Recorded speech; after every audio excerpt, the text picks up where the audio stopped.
Hər yerdən əl üzüləndə ananın qapısına gedərlər, düzdür? Ana dadına çatır insanın. Hər bir zamanda hamı üst çevirəndə ana üst çevirmir. Kamran Fethi.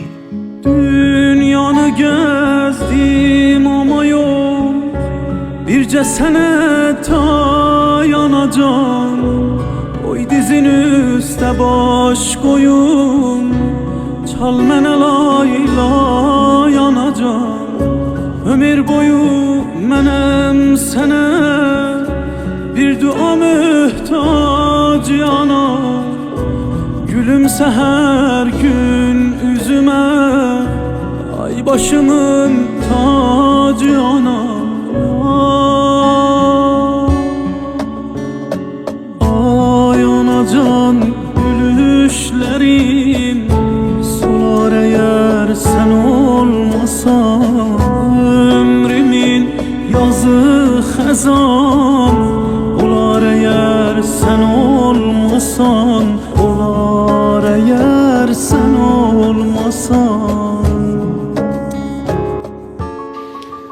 Bir cavan can verirdi, canı bədənindən çıxmırdı.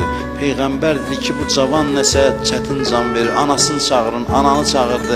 Dedi, ana narahatlığım var oğlundan. Dedi, ya Rasulallah, bəli ürəyimi bək sındırır. Dedi, ana qurban olum, bağışla da, onu bağışla, rahat can versin. Dedi, yox ya Rasulallah, o məni çox pis incidir.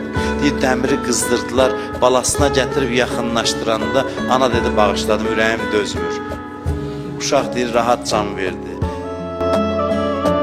Hiç insanın ayağına diz sökmedim bu vaxta can.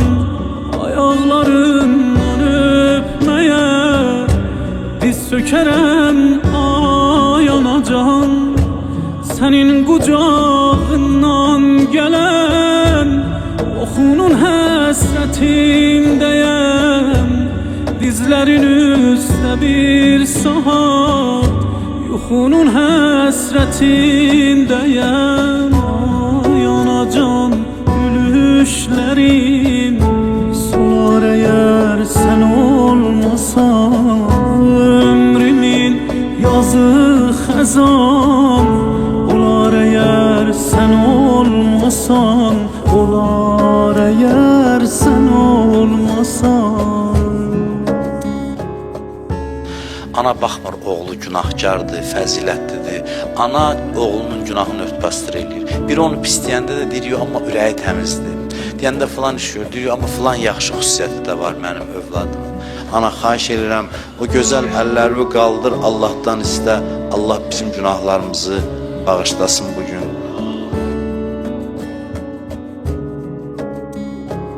Tenzim Tuhide Cavani.